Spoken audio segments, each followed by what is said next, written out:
Offensive defence. Offensive defence అనేది ఒక legal technical term.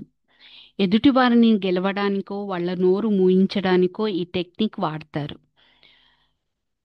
ఇది విద్యారంగంలో ఎలా ఉంటుందో, ఎలా పనిచేస్తుందో చూద్దాం. ఒక విద్యార్థి క్లాస్లో ఏదో ప్రశ్న వేసినప్పుడు ఆ టీచర్ అలసిపోయి ఉండో లేక దానికి సమాధానం తెలియకో విద్యార్థిని ఏదో రకంగా ఎదురు ప్రశ్నించడం, వాడు వేసిన ప్రశ్నను విమర్శించడం, నీకు కామన్ సెన్స్ లేదు అని కించపరచడం, ఇలాంటివి మనం జీవితంలో ఎప్పుడో ఒకప్పుడు తరగతి గదుల్లో ఎదుర్కొనే ఉంటాము. దీన్నే ఒఫెన్సివ్ డిఫెన్స్ అంటారు. ఇది లాయర్స్ ఎలా వాడతారో చూద్దాం.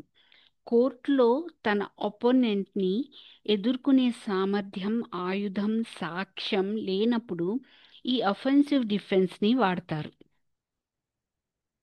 అంటే అపోనెంట్ని అఫెండ్ చేసి తనని తన పరిస్థితిని డిఫెండ్ చేసుకుంటారన్నమాట. దీన్నే ఒఫెన్సివ్ డిఫెన్స్ అంటారు. ఇది ఏ సందర్భంలోనైనా ఎవరిపైనైనా వాడొచ్చు. ఎక్కువగా పెద్దలు చిన్నపిల్లల మీద, యూత్ తమ ఎల్డర్ సిబ్లింగ్స్ పేరెంట్స్ మీద వాడుతూ ఉంటారు. ఇంకొకరి మీద అభాండాలు వేసి వారిని బాధపెట్టి గెలవడం వారిని గెలిచామనే ఫీలింగ్ ఇస్తుంది. లేదా ఈ విషయం అంతటితో ఆపేయడానికి ఇలా ఏదో రకంగా ఏదో ఒక కారణానికి దీన్ని ఉపయోగిస్తారు. లేదా డైవర్ట్ చేయడానికి, మనుషుల ఆలోచనలను డైవర్ట్ చేయడానికి ఇలా వాళ్ళ తెలివిని ఉపయోగిస్తారు. కానీ దీనివల్ల ఎదుటివారి ఆ, వారిలో వీరు కలిగించే కన్ఫ్యూషన్, సందేహం, బిడియం లాంటి వాటి గురించి వీళ్ళు ఆలోచించరు. ఎదుటి వాళ్ళలో షాక్ అబ్జార్బర్స్ లేకపోతే కష్టమే.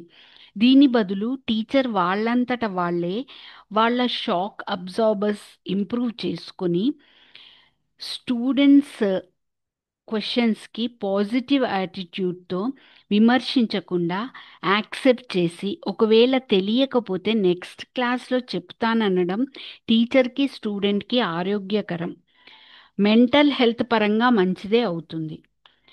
ఇంకో ఉదాహరణ, heads of institutions, management, salaries దగ్గర ఈ అఫెన్సివ్ డిఫెన్సివ్ వాడి నీ వర్క్ బాగాలేదు, అప్ టు డేట్ లేదు అని శాలరీ హైక్ ఇవ్వాల్సినంత ఇవ్వరు.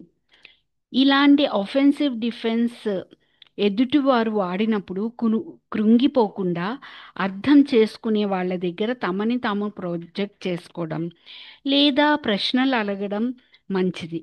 వాళ్ళు ఒఫెన్సివ్ డిఫెన్స్ని వాడుతున్నారు అని తెలుసుకొని అలాంటి సిచ్యువేషన్స్, కన్వర్జేషన్స్, వ్యక్తులని అవాయిడ్ చేయడం మంచిది.